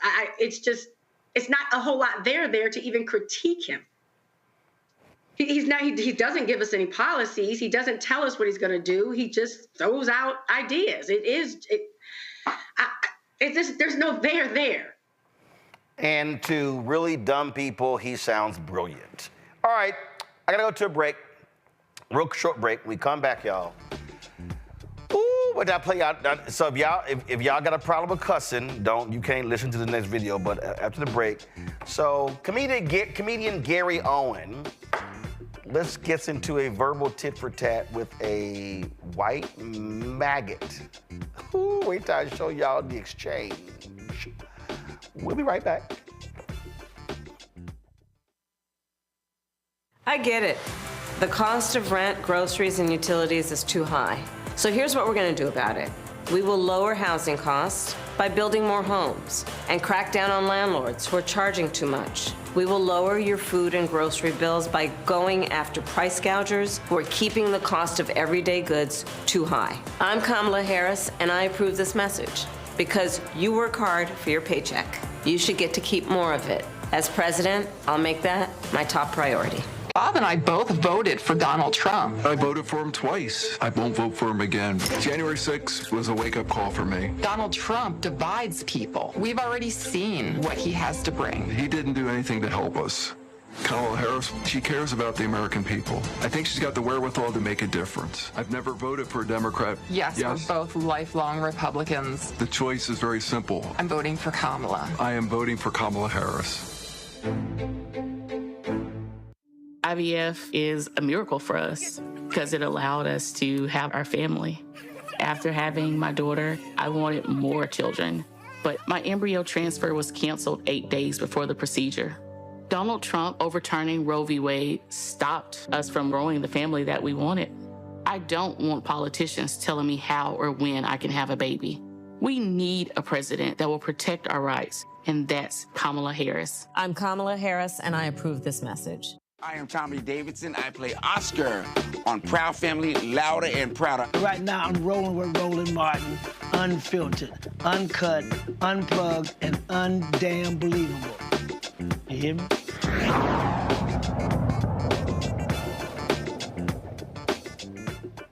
All right, y'all. So, you know what? I don't know why people. Okay, I've been to a lot of comedy shows. And when you go to a comedy show, you know what? You're supposed to laugh. All right? It's going to happen. And they might say some stuff that offends you. They're comedians. That's what they do. So I don't understand why people go to comedy shows and act like they're going to seminar or going to a workshop or going to hear a sermon or a speech. They're not. It's a comedy show. Everybody can get ripped. Anybody can get ripped at any time. So I was on Instagram yesterday and I saw this post. So my man Gary Owen was on stage, and this MAGA fool in the audience did not take kindly to Gary's jokes about the orange man. So things got a little profane. So if y'all don't like cussing, go ahead and turn the TV, turn your phone down. Let me give y'all some time. But I thought this was so hilarious that I hit Gary. I was like, yo, Gary, y'all gotta send me the 16:9 video. And so his homeboy, he sent it to me.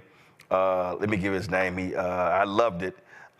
He said, oh, absolutely. He said, Roland Martin, you're a legend. We got to send it to you. So Adam Finke sent me this video. He shot this. So, all right, y'all got time. Y'all can't stand cussing. I thought this was just a hilarious response to a maggot. Watch. 5 minutes, motherfucker. No, you're not gonna. You know what? You're not gonna get 5 minutes, motherfucker. That was the whitest motherfucker I've ever heard. Oh my God. Build your own career, bitch. What you want my 5 minutes for? No refunds, ho. I still got your money, bitch. So technically, you work for me tonight, ho. Fuck you. Ooh, that's when I won. I won. The minute when they just give up with the fuck you. I won. Give that back to me right now. Come on, Gary. What happened? Oh, he's leaving? Is that him?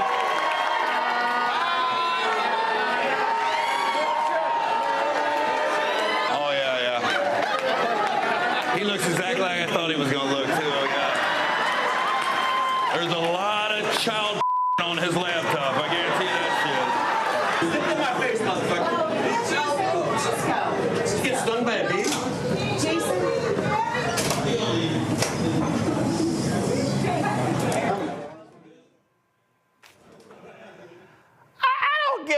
I don't get these people, Randy.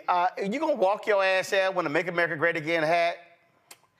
I'm just saying, they gonna light that ass up. He came wanting to fight. You know, you got your Trump thing on. And like I said, Trump's people are the angriest people I've ever seen in my life. They are always angry at somebody. They're scared to death of somebody taking over the world. So he came in looking for a fight and, you know, he got served. You know, don't start none, won't be none. Ooh, Mustafa, one of the reasons why I want Trump to lose so bad, because I can't wait for MAGA tears. I want that man, I want Kamala Harris to win and Tim Walz win, and I want these MAGA people to be crying, upset, oh my God.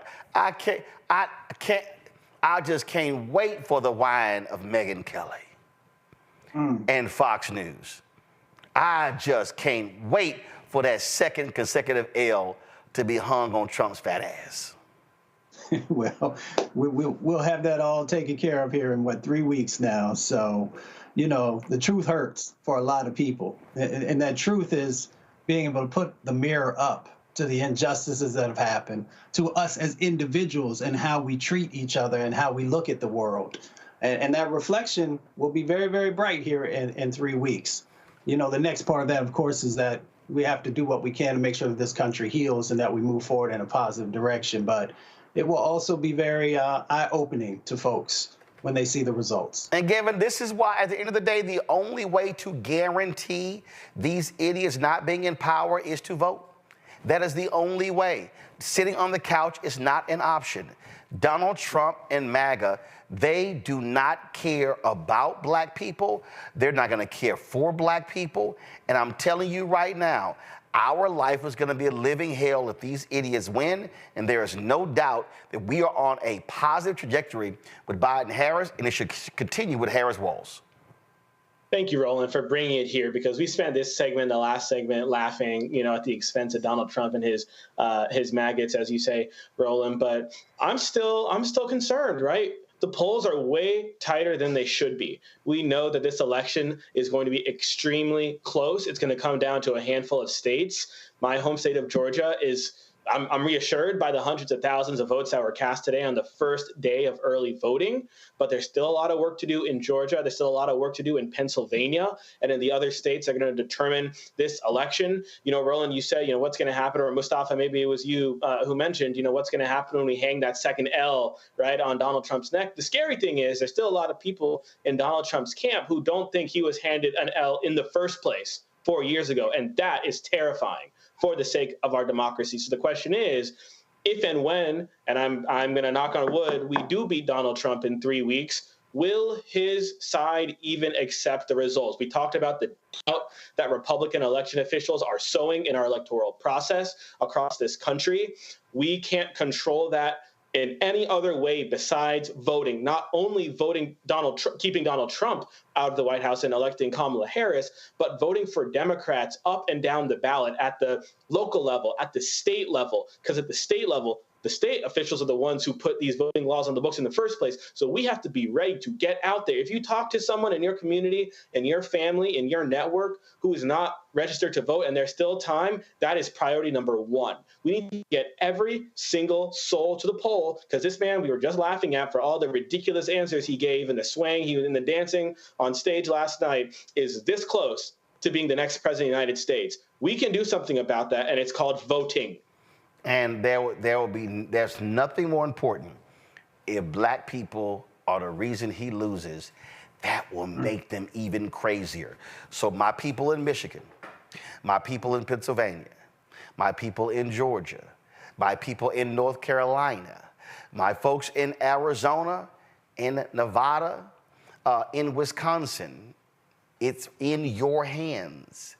You absolutely can vote. Black folks in Florida, y'all could turn out. 400,000 Haitian Americans in Miami, man, turn out in numbers they ain't never seen. Upset Rick Scott for United States Senator in Florida. Turn those numbers out. And I'm telling you, they will start crying, because the one thing they cannot do, they could throw every obstacle in our way. But black folks have shown we will jump over every hurdle. We will jump over every wall. Y'all can do whatever you can, but I'm telling y'all, it is not going to work. Let's take them out at the ballot box. That's how it's done. Kevin, Randy, Mustafa, I appreciate y'all. Thank you so very much. Yo, tomorrow, do y'all have the graphic? Did Keenan send y'all the graphic? Where we are tomorrow? Did he send it to you? Okay, here we go. All right, y'all. So we are in North Carolina tomorrow. That's right. First stop, we're at Elizabeth City State University. It's tomorrow, 6 p.m.